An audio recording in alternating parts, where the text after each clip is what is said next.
Et bonjour à tous, ici Tristan de la chaîne CryptoRobot. On se retrouve aujourd'hui pour une vidéo qu'on m'a beaucoup demandé depuis la sortie de ma dernière vidéo sur comment créer votre propre bot de trading. En effet, dans cette vidéo, je vous ai expliqué comment créer votre bot de trading de A à Z, mais je ne vous ai pas expliqué comment le mettre sur un serveur afin qu'il puisse tourner entre guillemets dans la vraie vie. Alors dans cette vidéo, je vais vous apprendre à héberger votre bot de trading sur un serveur Amazon de manière gratuite. Pour cette vidéo, on va utiliser l'échangeur centralisé FTX, qui est un des plus gros échangeurs au monde actuellement et qui est bien plus utile que Binance lorsqu'on fait des bots de trading. Donc si vous n'avez pas de compte, n'hésitez pas à créer un compte grâce à nos liens d'affiliation qui sont disponibles dans la description. Cela vous réduira vos frais. C'est très important quand on utilise un bot de trading car on va voir tout de suite qu'est-ce qu'on peut payer en frais sur une longue période. Et également, ça soutient la chaîne, donc c'est toujours un plus. Alors, pour notre exemple, on va utiliser une stratégie qu'on a déjà présentée dans notre dernier épisode de True Strategy. Cette stratégie consiste en un croisement de moyenne exponentielle avec l'ajout d'un stochastique RSI. On va voir les résultats de cette vidéo et en parler très rapidement, mais si vous voulez plus de détails, n'hésitez pas à aller voir la vidéo à ce sujet qui s'affichera juste en haut à droite. Donc, on va analyser les résultats très rapidement. Donc, dans cette stratégie qui est sur l'Ethereum contre l'USDT, on commençait avec 1000 $ et on finit avec, au bout de 4 ans, donc entre 2017 et 2021, avec 138 000 $, soit un résultat de 13 784% frais compris. Si vous ne croyez pas en ce résultat, n'hésitez pas à aller voir. Tous les codes utilisés dans cette vidéo sont disponibles sur GitHub et open source. Vous pouvez donc aller y jeter un coup d'œil si vous ne me croyez pas. Les conditions d'achat et de vente de cette stratégie sont assez simples. On va les voir tout de suite sur TradingView. Alors, les conditions d'achat, c'est lorsque la moyenne mobile exponentielle 28 croise par le haut la moyenne mobile exponentielle 48. Donc vous pouvez voir la moyenne mobile exponentielle 28 en jaune et la moyenne mobile exponentielle 48 en vert. Donc par exemple, ici, on a un achat. Sauf que l'on rajoute une condition, c'est que le stock RSI ici en bleu ne doit pas être dans la zone de surachat, donc au-dessus de la borne violette quand on achète. Donc par exemple, ici, on a acheté sur notre bougie rouge et pour l'instant, on n'a toujours pas vendu. Si on prend notre dernier trade, alors il faut remonter un peu plus loin et je crois que c'était un très bon trade, on achète lors de ce croisement avec la fin du stock RSI qui est sur ces bougies rouges et on revend lors de ce croisement.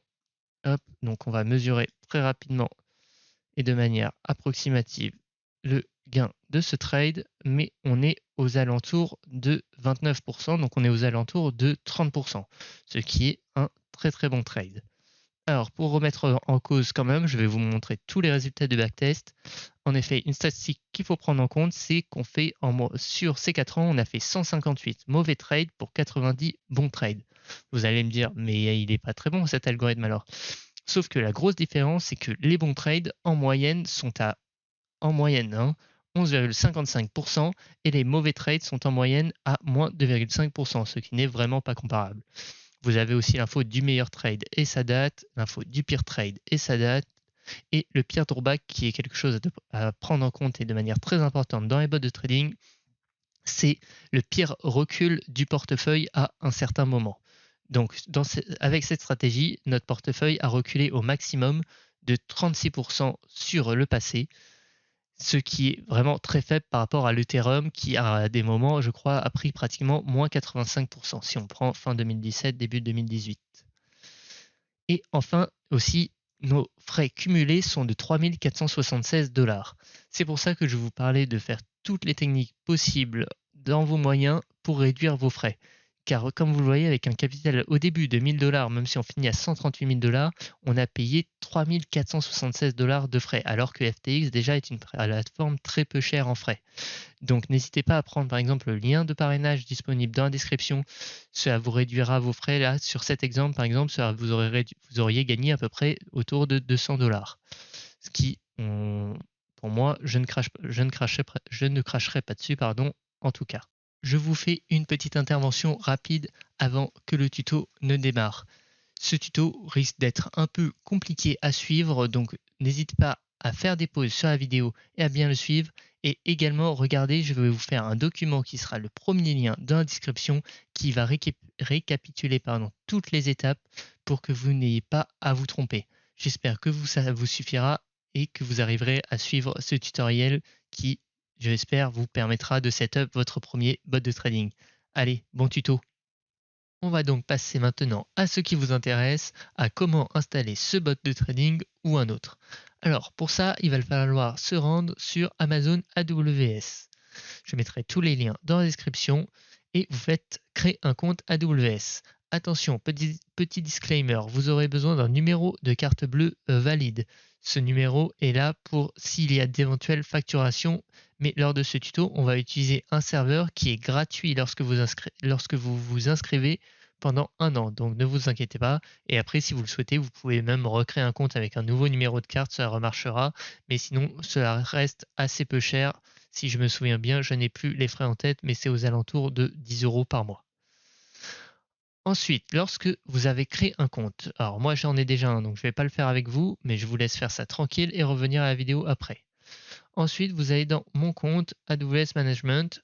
Normalement, vous pouvez vous connectez en tant qu'utilisateur racine, utilisateur root, et vous vous retrouvez ici sur une page AWS avec une console et une barre de recherche surtout. Donc, on va rechercher EC2. EC2, c'est le nom des serveurs Amazon AWS. Donc, on clique dessus. Vous allez ensuite dans Instance. Et dans Instance, vous faites lancer des instances. Alors, attention, là, vous avez plusieurs choix. Déjà, première chose à faire, c'est qu'il va falloir vérifier qu'on sont bien des instances éligibles à l'offre. C'est l'offre gratuite dont je vous ai parlé afin que vous puissiez ne rien payer pour héberger votre bot de trading. Ensuite, pour l'exemple, nous, on va prendre un serveur Ubuntu. Ce tuto marche pour un serveur Ubuntu et prenez de préférence le dernier disponible. Donc pour moi, c'est le 20.04. Donc vous faites sélectionner. Donc vous prenez le T2 micro éligible, comme vous le voyez, à l'offre gratuite. Donc je ne vous ai pas menti. Donc ce serveur sera gratuit pendant 12 mois, 24 heures sur 24, 7 jours sur 7. Hop, vous pouvez directement faire, si vous voulez des configurations particulières, vous pouvez, mais sinon vous pouvez directement faire vérifier et lancer. Machin, ok, on n'a rien à checker, on peut lancer directement.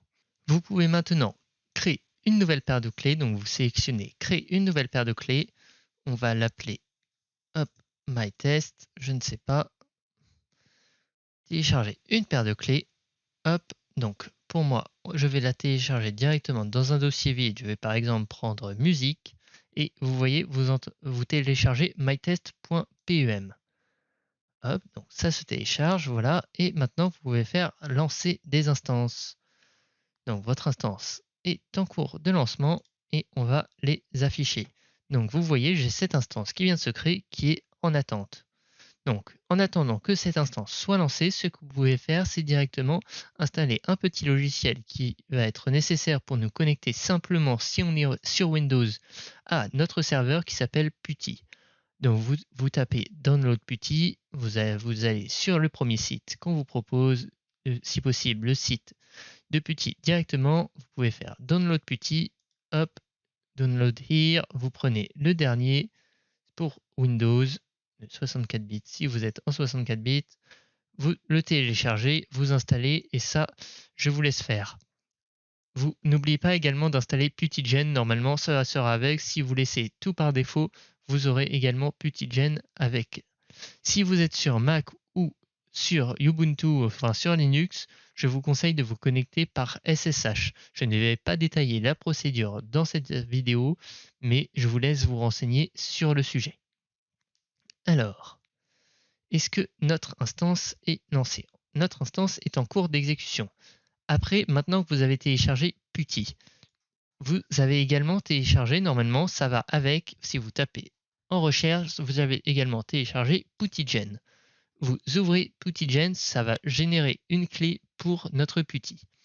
Alors, ensuite, vous faites le load et vous allez directement chercher votre clé. Attention, ici, il faut bien mettre tous les fichiers pour prendre votre fichier .pem parce que si par défaut on ne voit que les fichiers ppk, vous ne le verrez pas. Donc vous prenez mytest.pem, vous faites ouvrir successfully import, hop, et après vous faites save private key. Are you sure you want yes?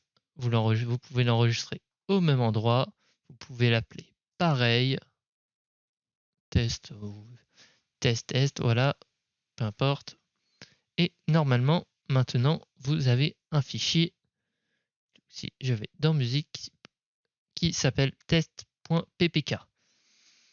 Maintenant que vous avez fait ça, vous pouvez ouvrir directement Putty.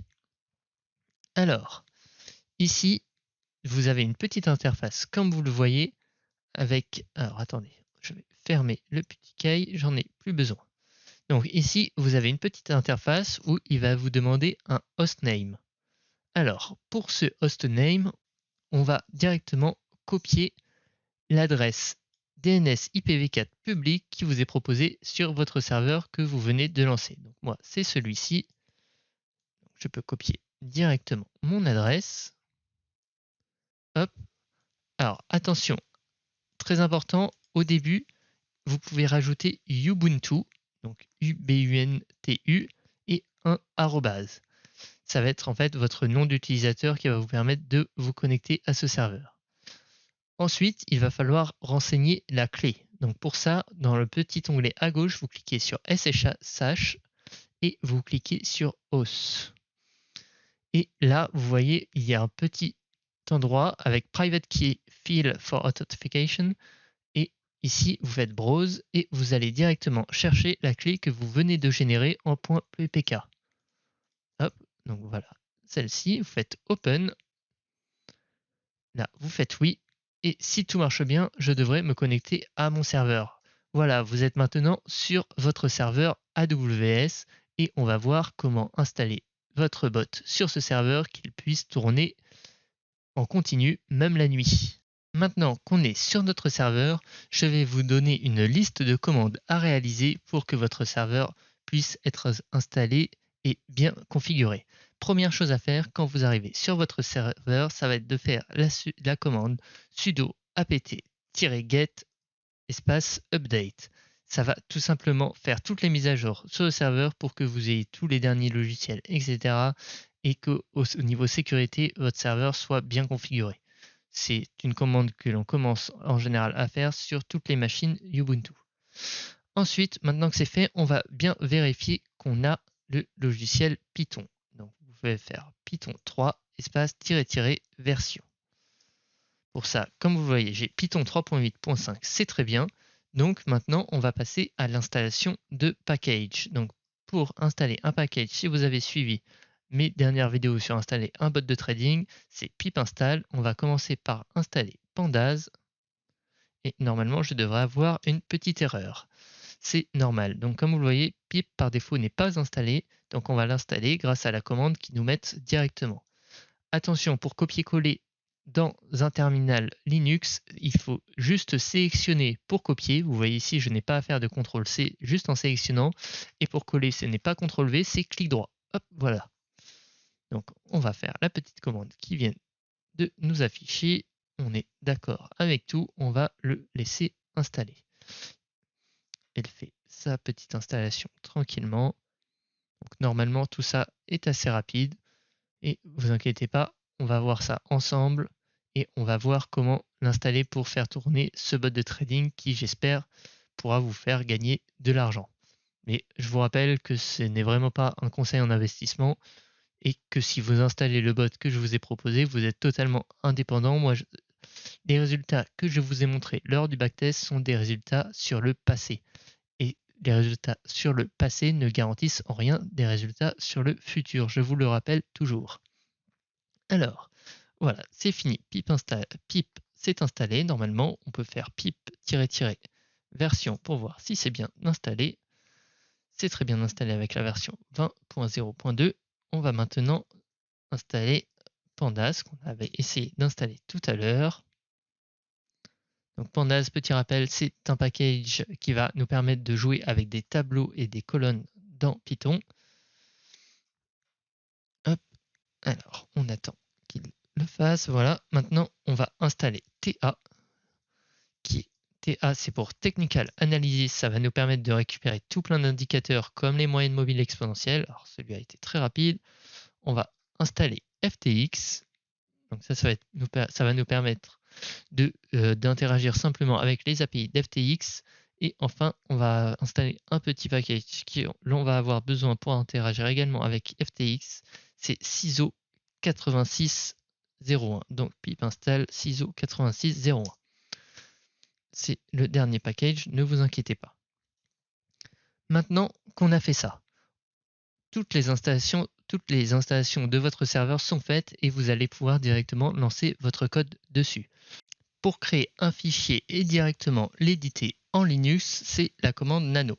Donc on va faire nano ema cross rsi.py. Vous le nommez comme vous voulez, mais à la fin, il faut bien rajouter le .py pour spécifier que c'est un projet Python.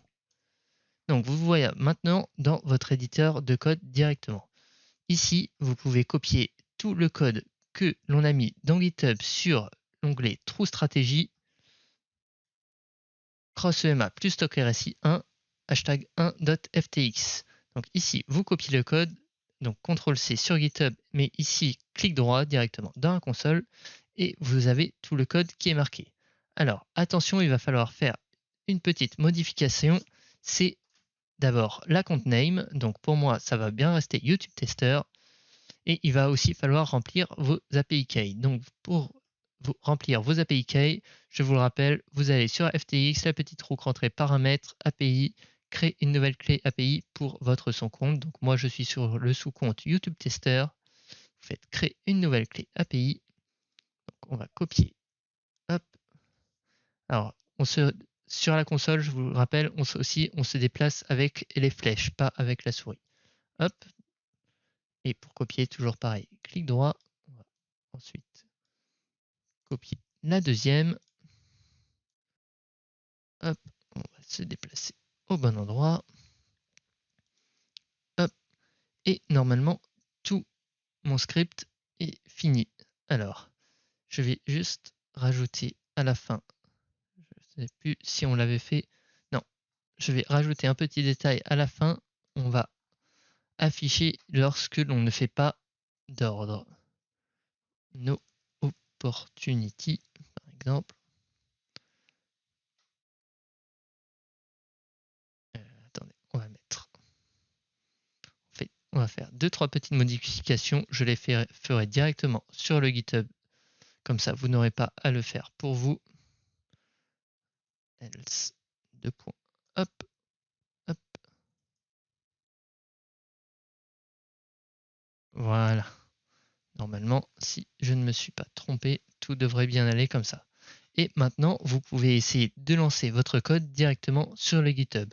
Sur votre console Linux. Donc pour ça, Python 3 et le nom du script derrière. Donc nous, EMA, vous pouvez commencer et faire tab. Normalement, ça devrait marcher. Alors, j'ai un petit problème d'installation. J'ai oublié d'installer apparemment CISO 8601. Je vous ai peut-être dit de le faire. Je me souviens vous l'avoir dit de le faire, mais je ne l'avais peut-être pas fait apparemment. Donc on va l'installer tout de suite. Ou alors j'ai installé autre chose, je ne sais plus, mais on fait ça directement en live. Parce que des erreurs, vous en aurez possiblement, vous pouvez faire des mauvaises manipulations, mais n'hésitez pas à revenir dans tous les cas de la vidéo, normalement tout est expliqué. Et les erreurs en général sont assez implicites. Alors, on va retenter. Alors, Python 3, notre fichier. Voilà, donc là, ça a marché. Donc, il nous a affiché notre dataset, nos balances, et il nous a dit no opportunity. C'est-à-dire qu'actuellement, il n'y avait pas d'opportunité. Si on revient sur notre graphique actuellement, nous sommes en position d'achat. Donc la première chose à faire, c'est que si je veux vous montrer un exemple où il fait un trade, on va aller dans portefeuille, on va vérifier déjà ce qu'on a. Alors, comme vous le voyez sur mon compte, j'ai des Ethereum et des BTC, mais je n'ai pas d'USD. Donc on va faire un petit échange rapidement. On va échanger des Ethereum comme ça. On fait ça ensemble aussi contre des USDT. On va en échanger pour 12 $. Voilà, ordre passé directement.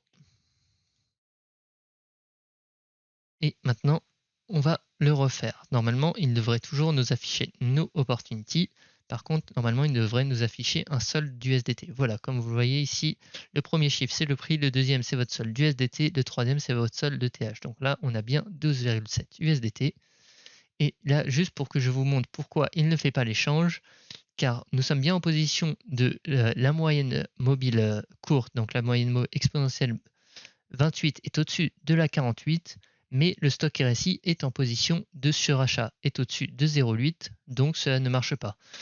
Pour cet exemple, je vais faire une petite modification du script, mais vous n'avez pas à la faire, c'est juste pour vous montrer que si tout marche bien, cela devrait passer un ordre.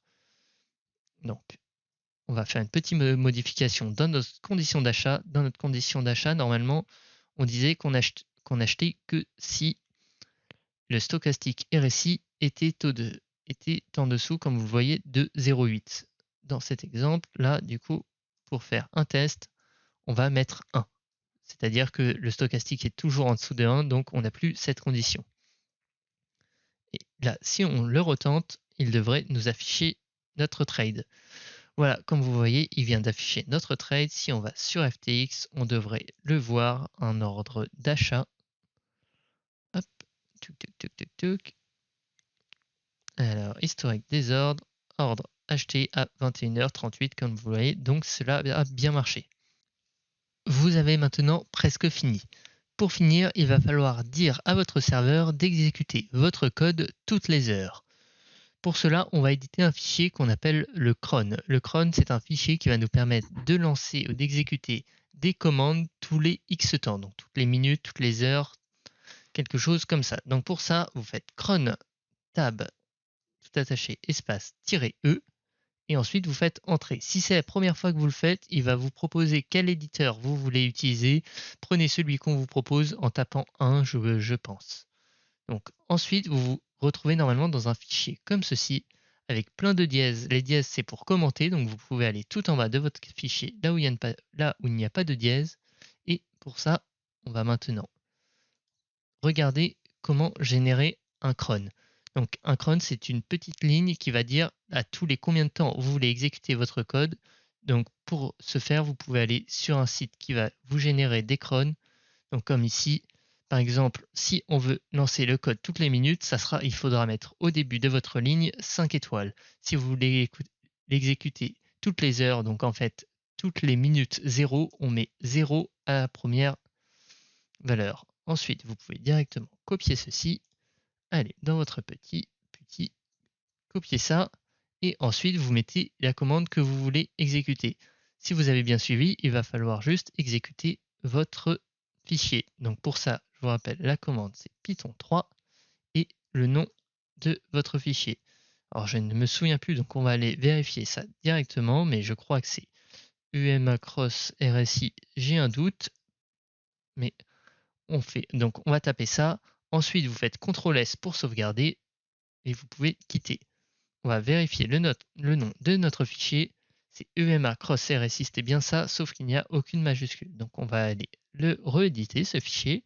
Donc vous pouvez refaire crontab espace -e.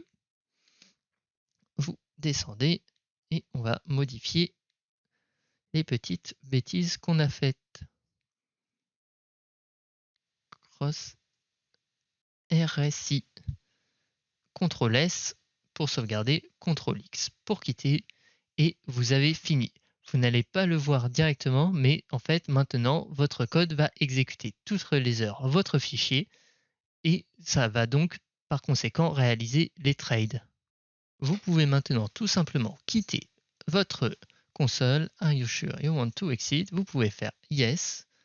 Et maintenant, tant que votre console sur AWS est en cours d'exécution, ce qui devrait être en continu tant que vous ne l'arrêtez pas volontairement, et ben, ce code va s'exécuter toutes les heures. Et qu'est-ce qu'il va faire? C'est que toutes les heures, il va vérifier s'il doit acheter ou s'il doit vendre. Et c'est alors que votre premier bot de trading est alors en place. Si vous êtes arrivé jusque-là avec moi, je vous félicite. Je sais que ce n'est pas forcément simple pour les novices. je vais, comme je vous l'ai dit plus tôt dans la vidéo, vous faire un récap entier vraiment sur papier pour que vous ayez toutes les instructions pour que vous n'ayez pas à vous perdre. Mais vous avez maintenant toutes les informations pour ce faire.